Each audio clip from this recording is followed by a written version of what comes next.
Okay, so we come to the last part of this course, semiconductor photodetectors.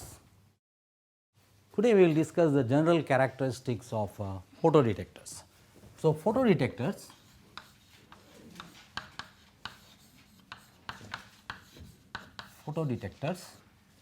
are broadly classified into two types of photodetectors: photoemissive type,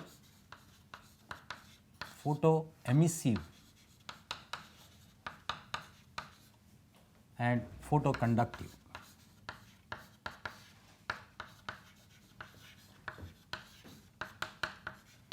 So, photoemissive type and photoconductive type. As the name indicates, in photoemissive type of detectors, incident photon results in emission of an electron. A very important example here is the PMT, photomultiplier tube.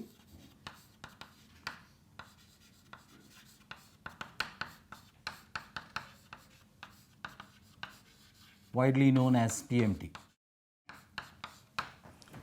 is a photoemissive type of detector where the incident photon results in emission of electrons.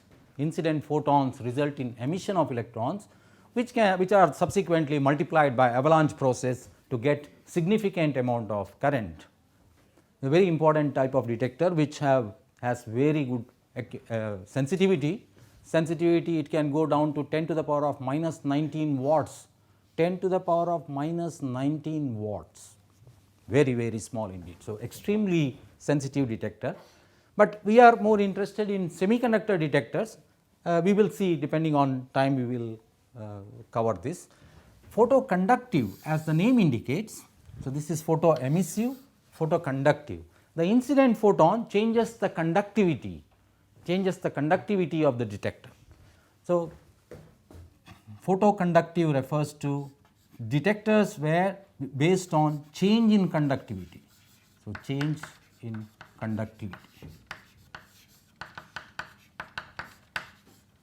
conductivity due to incident photons.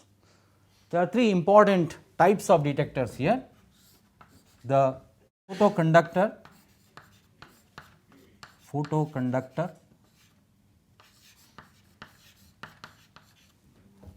photodiodes,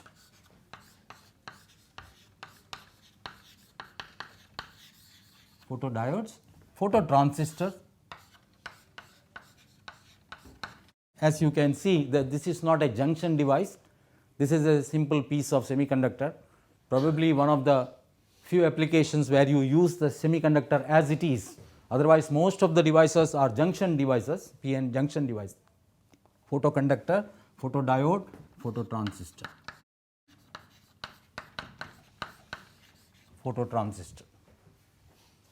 In photodiodes, there are two very important classification which is particularly important for optoelectronics and optical communication are the PIN diodes, PIN diodes, and APDs, avalanche photodiode. PIN diode and APD standing for avalanche photodiodes.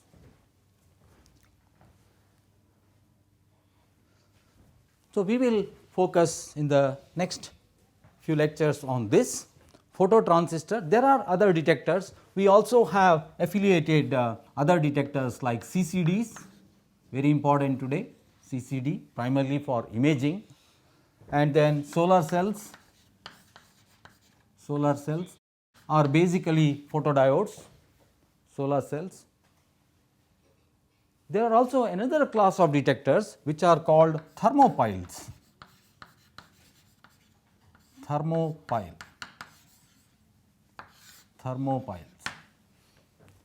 As the name indicates, these are certain materials whose temperature changes due to absorption of the incident radiation, particularly used for high energy pulse detection, thermopiles. We will not go in this, but we will focus our attention on this, and depending on time we will see the other detectors.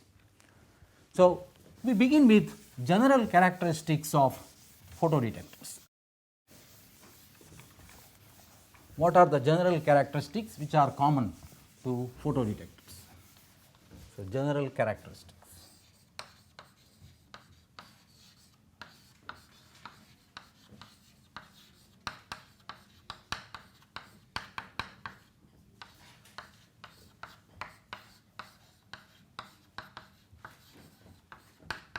Photodetectors.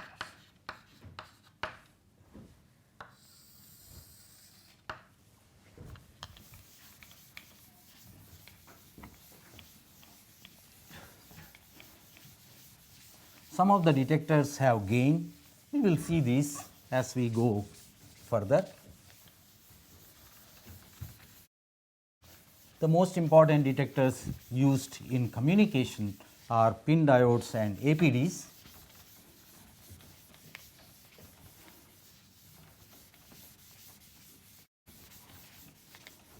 The material issues are similar, and we will see again, we will recall the materials and the absorption of these materials. So, general characteristics of photodiodes. First, there are 4 important parameters. First, eta, the quantum efficiency. Quantum efficiency of a photodetector. Please see, this is not internal quantum efficiency. We had defined one eta I for semiconductor material, which was the internal quantum efficiency. This is the quantum efficiency. We will define each one of them, quantum efficiency. The second one is responsivity. Responsivity.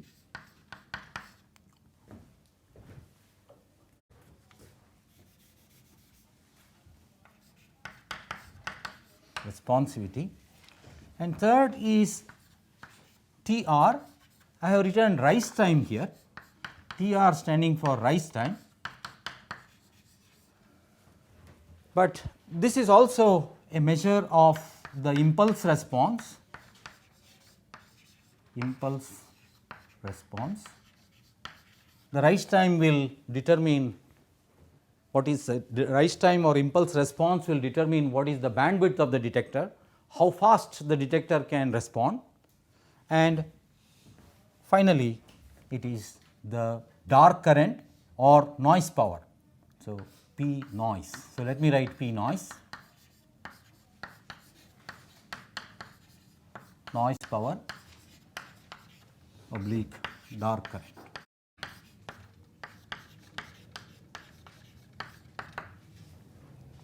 Dark current. These are more important for communication.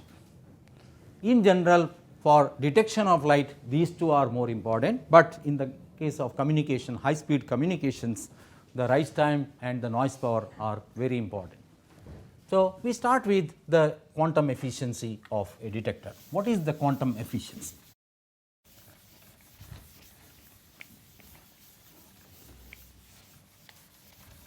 Quantum efficiency refers to the fraction of the fractional number of carriers generated per incident photon.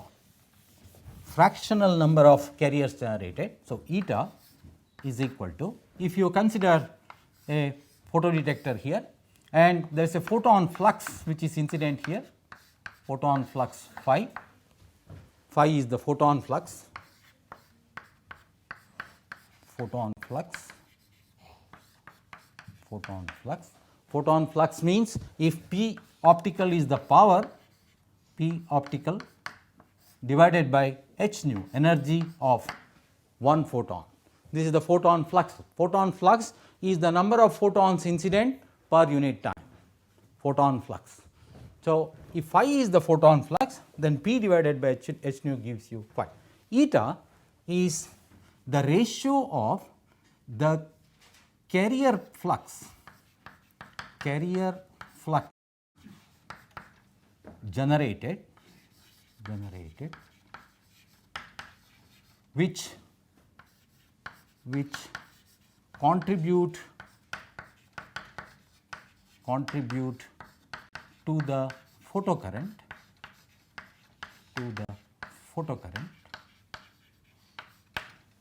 photocurrent refers to the photo generated current divided by the incident photon flux.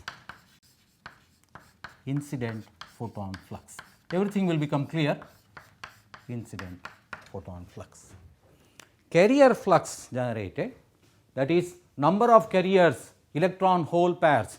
An incident photon generates an electron hole pair, and the electron hole pairs generated which contribute, there is a clause here, generated which contribute or that contribute to the photocurrent in the external circuit divided by the incident photon flux. So, what this means is, if I is the photocurrent, please see this, IP is the photocurrent generated, then the carrier flux is simply photocurrent divided by E, charge of one electron. If I is the current which is flowing, then the carrier flux generated is IP by E divided by P divided by H. IP is the photocurrent in the external circuit. What it means is, so let me draw here again. So, here is the photodetector and you apply a voltage here, then incident photon flux here, if it leads to a photocurrent which is a reverse current IP in the external circuit. So, this is the photodetector. What type of photodetector, we do not worry now, it is a photodetector and there is a photon flux phi which is incident. Then if IP is the measured current in the external circuit, then IP by E will give you the carrier flux generated that contribute to the photocurrent in the external circuit divided by the incident photon flux. This is the incident photon flux. So, straightforward, if keep the picture clear and you do not have to remember anything. If you keep the picture clear, things will be all right. Now, let us see what does this eta depend on.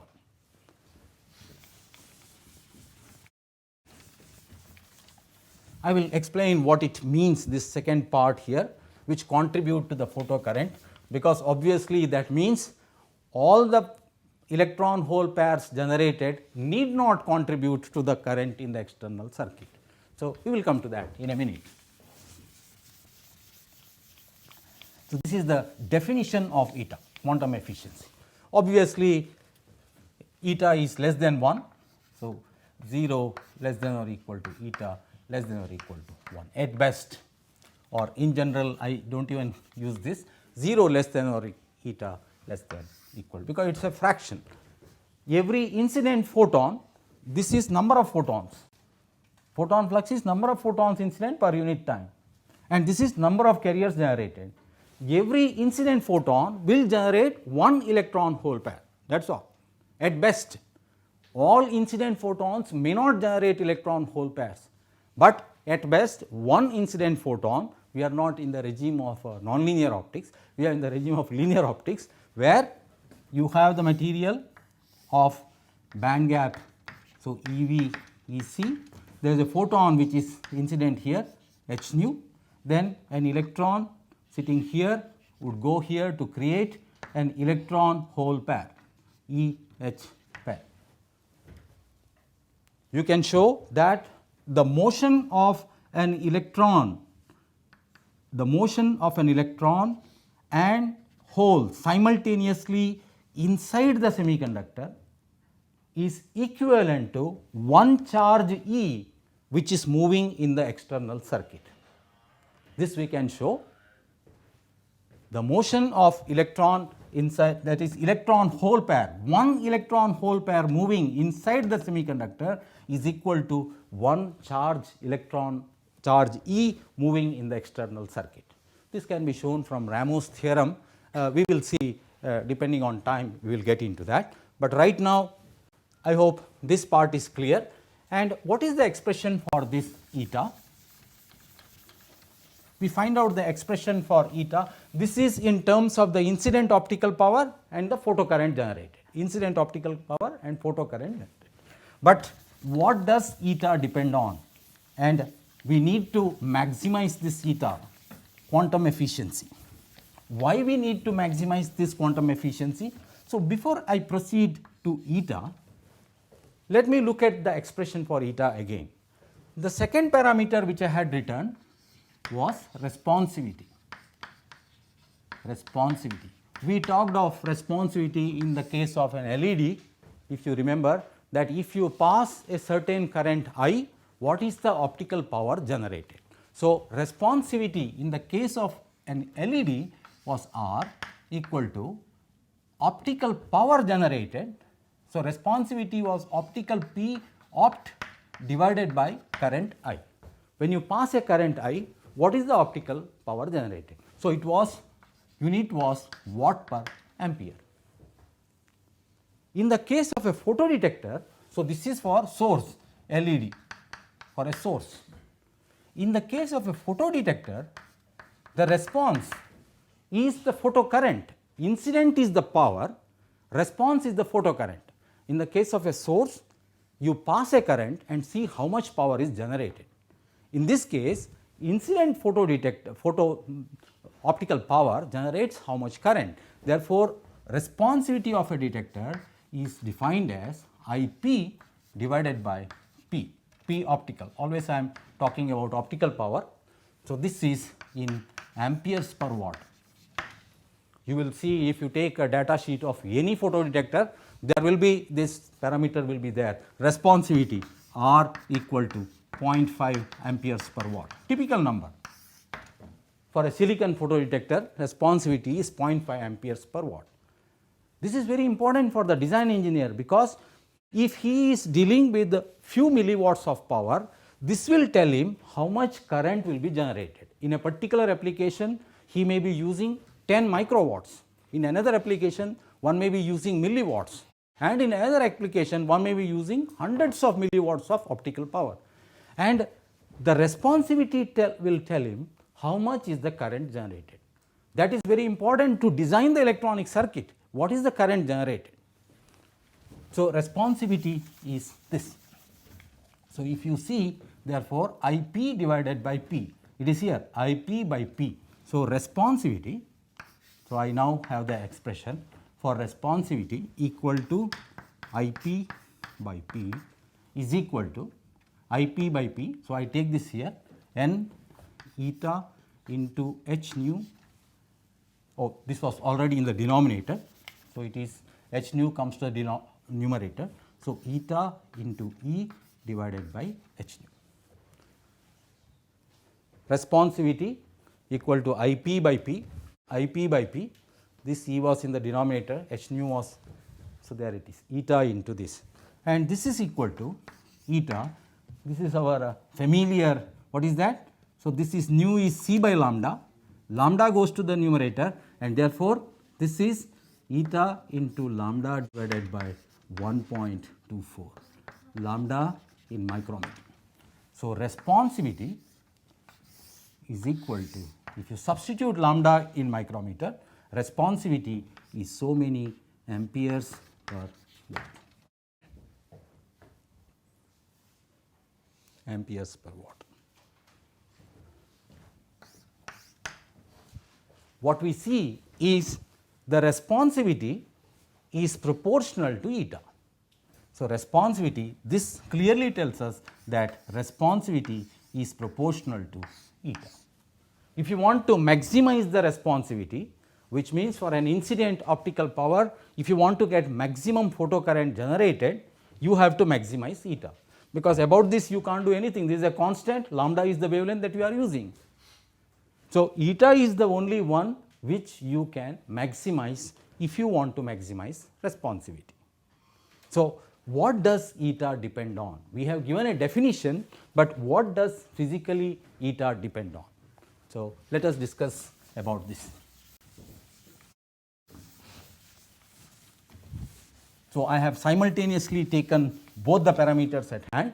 Responsivity is proportional to eta, and we have to focus on maximizing the responsivity, which means maximizing eta. So, eta equal to, what is eta and how to maximize? So, what is eta and how to maximize? These are the two questions which we want to address. How to maximize eta.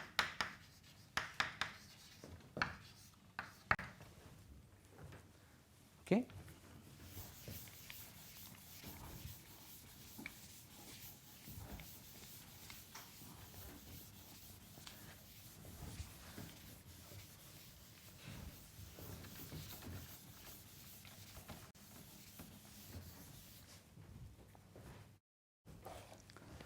what is eta and how to maximize eta.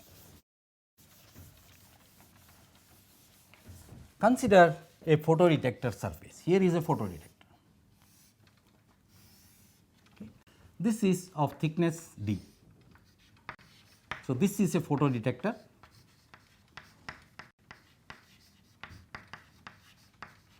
which is basically a semiconductor material. So, photodetector in this case a semiconductor material of thickness d, and photons are incident, light is incident from here. A photon flux phi is incident here.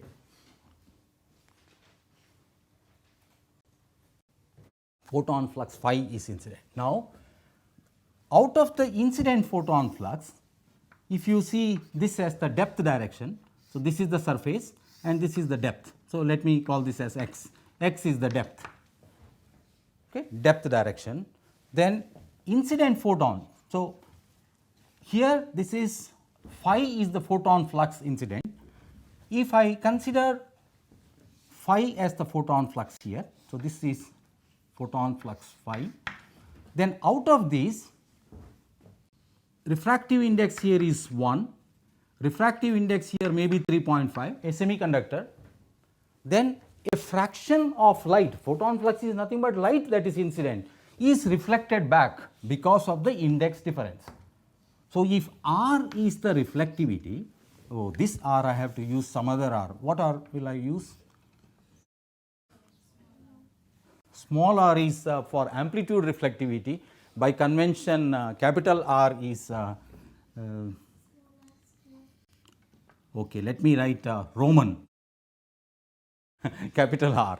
Okay. So, this is reflectivity. If R is the reflectivity,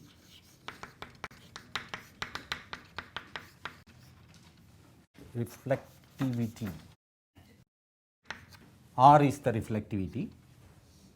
Please see, wherever I have written this R, I usually write like this, responsivity. This is flower R. This is the Roman capital R, okay, that is reflectivity. So, if R is the reflectivity, R into phi will be reflected back. If R is the reflectivity like in the semiconductor laser we had seen that it is 0.32. If you take 3.5 and this will come out to be approximately 0.3, that is 30% is reflected back. So, only 70% is entering. Therefore, the amount which is entering, so phi is the photon flux, but what is entering here will be, how much will this be? What is entering here? Please see, incident is phi. What will enter the material? What will enter the material is 1 minus R into phi. Phi will enter the semiconductor, the detector material.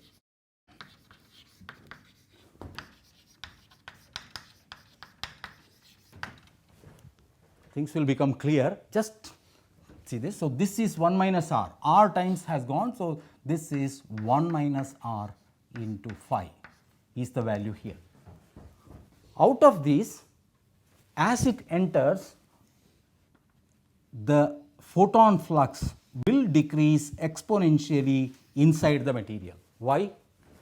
If this is the semiconductor which has an absorption coefficient alpha, if I0 is the intensity which is incident and if this thickness is d, then the output is I0 into e to the power minus alpha d. So, inside this medium intensity is exponentially decaying. Is that all right? It is exponentially decaying because alpha is the absorption coefficient of the semiconductor. Alpha is the absorption coefficient of this semiconductor here, alpha. Therefore, once it enters, what I am plotting here? I am plotting photon flux phi as a function of x, depth. Incident is phi, right at the interface 30% is reflected back, or R times phi is reflected back. Therefore, what is entering is 1 minus R times phi, and that is now exponentially decaying by a factor e to the power minus alpha x. Is that all right? So, that is why I have shown the photon flux decaying like this. So, if you are up to d, so up to d, so d is here, then the exponential decay will come here, and then from here it is constant, it is into the air. So, what I have plotted is photon flux inside here. Photons are continuously getting absorbed up to d. So, what would be the amount of photons absorbed?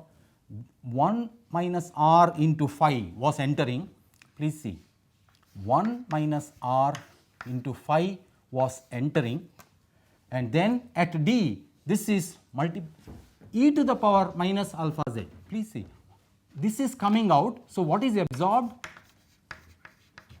Absorbed energy is equal to I naught minus I 0 e to the power minus alpha d, which is equal to I 0 into 1 minus e to the power minus alpha d. If I naught enters, I naught into e power minus alpha d comes out, which means the difference between this is absorbed in the medium. I am interested in how much energy is absorbed, because it is the absorbed photons that will generate carrier pairs, which will contribute to my current in the circuit, and therefore, this is what is absorbed. So, what is the fraction that is absorbed is 1 into this, because I naught is incident and this fraction is absorbed, and therefore, this into 1 minus e to the power minus alpha d. What am I showing? My incident was phi. After coming out here, this is the fractional number of photons which are absorbed. So, what I have written here is the fractional number of photons absorbed, fractional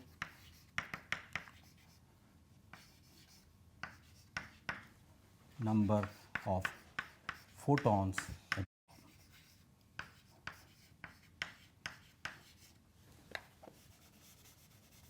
absorbed other than phi, because phi if I put, it will tell me the total number of photons absorbed. This is the fraction which is absorbed. This is entering, out of the entered, this fraction is absorbed. This is not sufficient. What was our definition?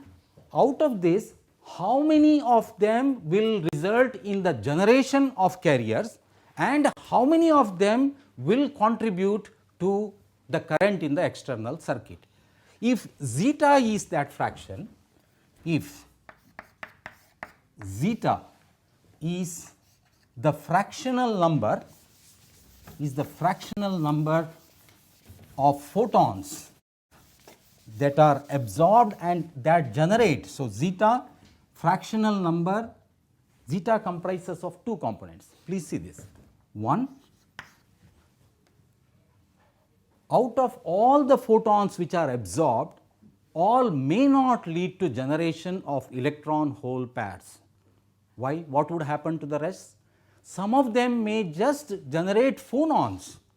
It is not necessary that they can give energy to the lattice also. Some of the photons may give energy to the lattice and get absorbed.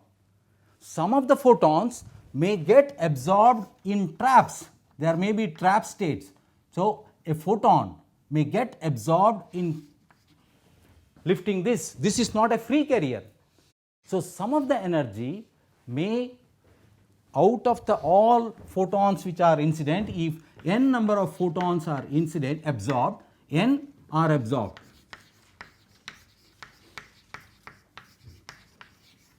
Only a fraction zeta times n will contribute to the external current,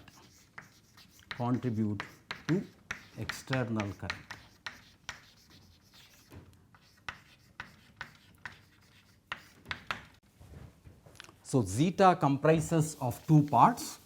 One, all photons, all absorbed photons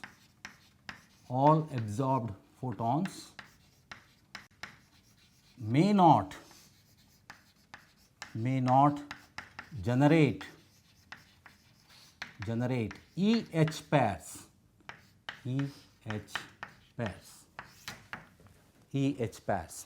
Second,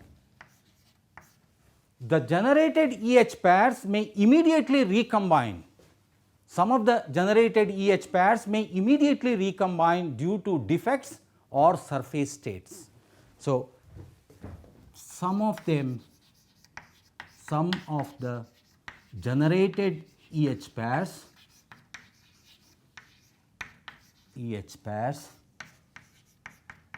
may immediately recombine. I hope you can see this, immediately recombine, which means even though n photons are absorbed, only a fraction of them will lead to generation of carrier pairs, electron hole pairs, which are contributing to the current in the external circuit. Please see, I had drawn a circuit like this. Let me make it clear what I am referring to. So, here is the incident photon flux here. It generates, let us say, an incident photon creates an electron hole pair in the semiconductor. The electron will start moving towards this and hole will start moving here. So long as the electron and holes are moving, they are contributing to the current in the external circuit. But the generated electron holes may immediately recombine due to the presence of surface states or defect states in the medium. And if the moment they recombine, they are no more contributing to this. Do you follow? Out of all absorbed photons, every photon may not lead to generation of carrier pairs. And second, even though they lead to generation of pairs, the generated pairs may immediately recombine. And therefore, the actual number of carrier hole pairs which are contributing to the external circuit will be less than the generated number of carrier hole pairs, which means zeta, so 0 less than zeta less than 1. So, n are absorbed, n is the number of photons absorbed, zeta times n will only contribute to the current. And therefore, this needs to be multiplied by a factor zeta, that is all.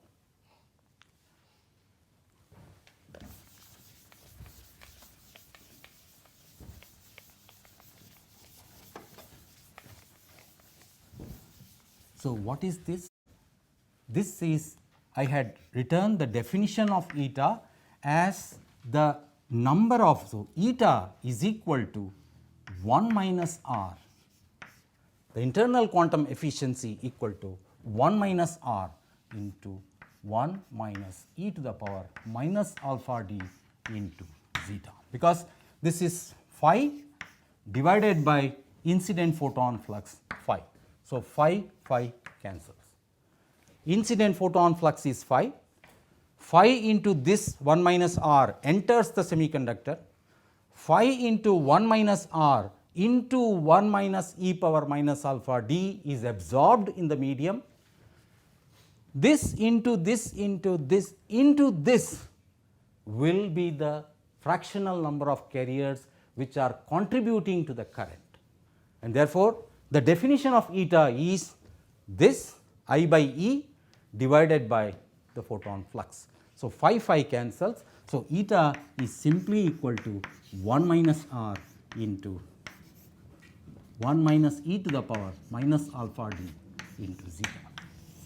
Why did I write this in this form? Earlier also I had written an expression for eta in terms of the optical power and the current, which is the practical thing. Power is incident, you know that this much power is incident and this much current is generated. That is what an engineer would like to see. But unless you know what factors contribute to eta, you cannot maximize eta. Now, let me tell you how to maximize. Once I have written this expression, I know how to maximize this. How to maximize? If I can make r equal to 0, this will be very large. If I can make this equal to 0, this will be maximum. If I can make this equal to 1, that will be maximum. Therefore, the question is how to make r equal to 0, how to make this term equal to 0 and how to make this term equal to 1. What will affect these things? So, that is what the device engineer will need, the one who makes the device, not the one who uses the device. One who uses the device wants to get very good responsivity, that is all. How you get very good responsivity? You have to maximize eta. Who will maximize eta? The device fabricating engineer, he has to maximize eta. So, how to maximize? So, the question I had written, see, how to maximize eta is the question. How can we make R equal to 0? R equal to 0. If I can make R is equal to 0, then this quantity will become 1. If I can make this equal to 0, this quantity will be 1. If I can make this equal to 1, this will also be 1, and eta will become 1. Quantum efficiency of 100%. In practice, one can get quantum efficiency of 90-95%. It is possible. So, ideally, if everything is taken care, you will get quantum efficiency 1, but normally around 0.9 is the quantum efficiency. So, R has to be 0, R equal to 0. How to do R equal to 0? Yes, we need to coat the material with an anti-reflection coating. So, incident photon flux here. So, phi is the incident photon flux.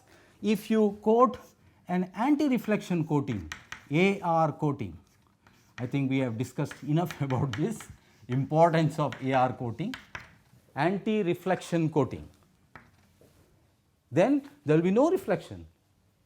So, R is equal to 0. Of course, in general you can make anti-reflection coatings at one particular wavelength. It is not possible to make anti-reflection for all wavelengths.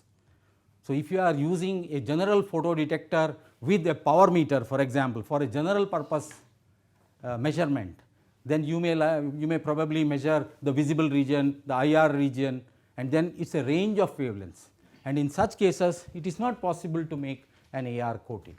But if your application is specific, like for example optical communication, your wavelength is around 1.55, yes, you can have an AR coating, which is almost, which will cut down R down to 0. So, AR coating will lead to R equal to 0. So, this is first point. Second, how to make this 0? E to the power minus alpha d, this implies either alpha, this term has to be very large.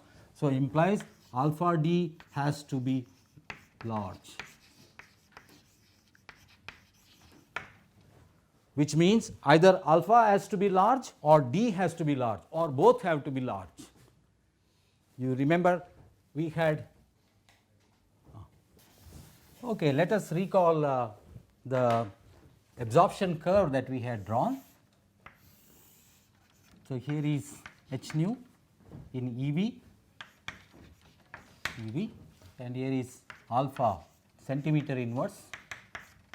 So, you may recall that we had numbers like 10 to the power of 2, 10 to the power of 3, 10 power 4, 10 power 5 centimeter inverse, and we had 1 electron volt, 2 electron volt, and so on.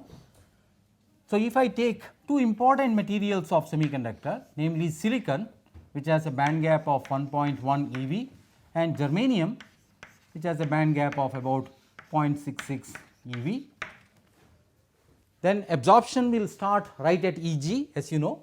So, 6.6 is here. So, germanium absorption coefficient starts something like this, and then it goes up. So, this is for germanium, and for silicon starts at 1.1. So, let us say this is 1.1, this is 0.65, 66, and this is 1.1 for silicon. So, silicon also goes approximately. I have drawn the absorption curves for silicon and germanium. You may recall that both of them are indirect band gap semiconductors. For direct band gap semiconductors, the absorption curve shoots almost vertically up, whereas for indirect band gap it increases a little slowly. And if I take, let us say I am using a laser which is corresponding to 1.5 EV, a laser which is emitting at a h nu equal to 1.5 EV, typical of gallium arsenide lasers, al gas lasers, gas al gas. So, aluminum gallium arsenide AlGaS. So, gallium arsenide laser emitting at 1 point h nu, then you can see that at this value, so the coefficient, absorption coefficient, these are approximate numbers are, so germanium has a very large absorption coefficient. So, 10 to the power m 10 to the power of 5. So, approximately for germanium alpha is equal to, let us say 20,000 centimeter inverse, 2 into 10 power 4, okay, 10 power 4 is here, this is a log scale. So, 2 into 10 power 4 I have written is about, or maybe 3 into 10 to the power of 4 centimeter inverse, and for silicon it is a few hundred centimeter inverse. So, for this wavelength germanium has a very high absorption coefficient. For example, if I take this alpha, what is the D required? D equal to, so that this number is very large. Please see, the thickness of the material required will depend on the value of alpha. We want alpha D to be very large, alpha D to be very large, which means either alpha has to be large or D has to be large. Alpha is a parameter which is characteristic of the material. For a given material, here is the alpha variation at a given wavelength. Therefore, if a good quantity of the incident photon has to be absorbed, you have to choose the right value of D. Let me take an example. For example, I want that 90% of light has to be absorbed. So, if I want 90% of light to be absorbed,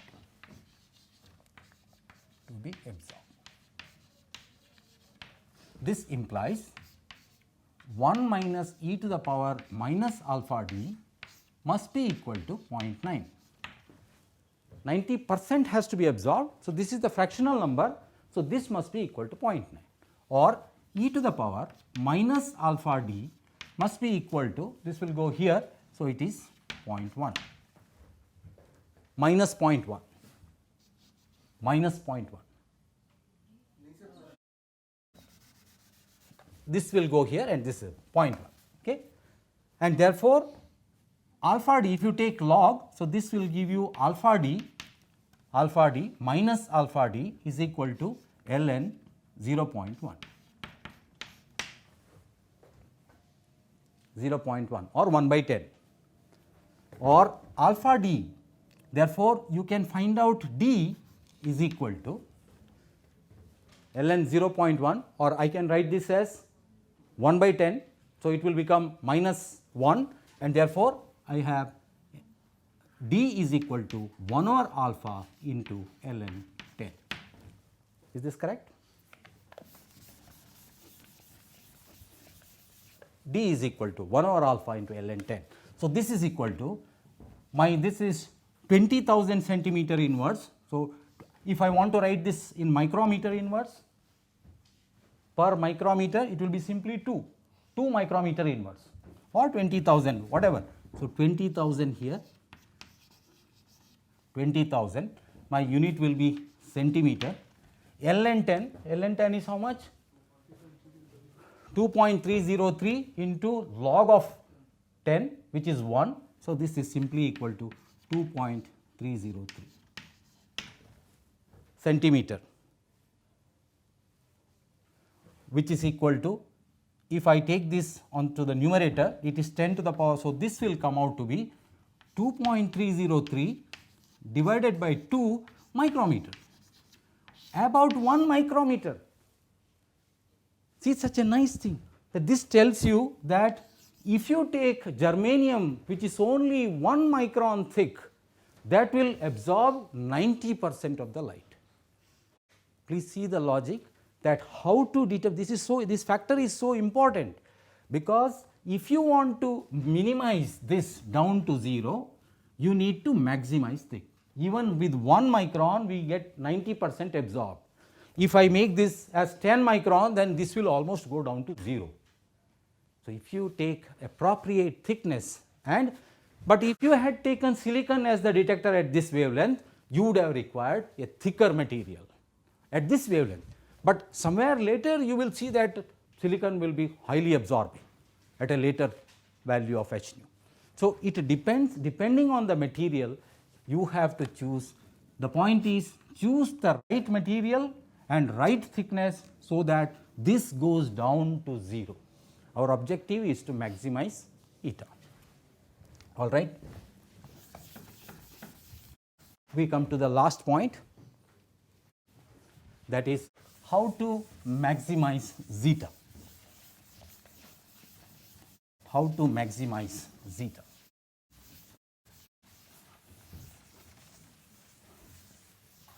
So, eta, recall that eta is equal to 1 minus r into 1 minus e to the power minus alpha d into zeta.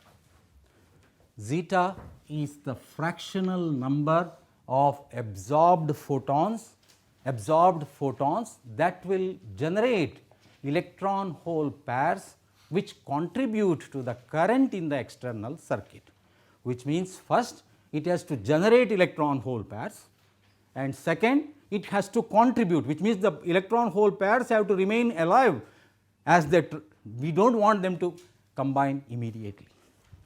If you take a photodetector here, let us say a photon is incident, there is an electron and a hole which is generated. If you simply connect this outside a MA, then this is a piece of semiconductor which you have connected here. There is nothing which is driving these. There is nothing that is driving. Only if you apply a potential from outside, if you connect it to a battery, then only it will immediately if I put positive and negative here, then immediately the electron, this will travel here and hole will travel here. If they start traveling, then only there will be a current in the circuit. So, first thing is you apply a bias, an appropriate bias. If it is a PN junction, we will see later that you have to apply a reverse bias. If it is a photoconductor, then there is no junction, you simply need to apply a bias. There is nothing like forward and reverse. So, you just so that the generated carriers immediately start moving away. If they do not move away immediately, they can always recombine. They can be wandering and they can recombine. The electron and hole can recombine again, giving out the energy maybe to the lattice, maybe as a photon. So, you have to apply a bias. Second, the generated electron hole pairs can recombine very quickly if there are defects in the material, because defects or traps act like recombination centers which lead to recombination of the generated carriers.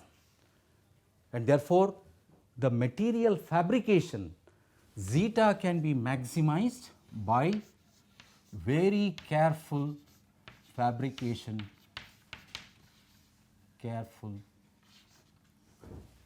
very careful fabrication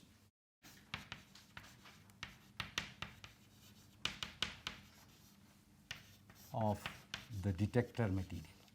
Careful here I am referring to very high quality detector materials which are free of defects or minimum defect densities within the material of the detector material. High purity detector materials will minimize the defect densities and avoid recombination, and then an applied bias from outside will maximize zeta. So, these are the two factors which will contribute to a maximum value of zeta. If the generated carriers are immediately swept apart, then you are likely to collect it contributes to the current in the circuit.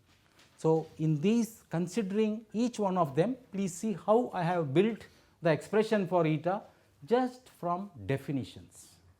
There is nothing to remember here, it is just from definitions. We have got eta like this, and eta need to be maximized because our objective is to have a maximum responsivity which is equal to eta into 1.24 1 into lambda divided by 1.24. Lambda has to be substituted in micrometers. If you plot R versus lambda, I will stop in a minute. So, if you plot responsivity versus lambda for different values of eta, it will be linear. So, R versus lambda if you plot, you will get graphs.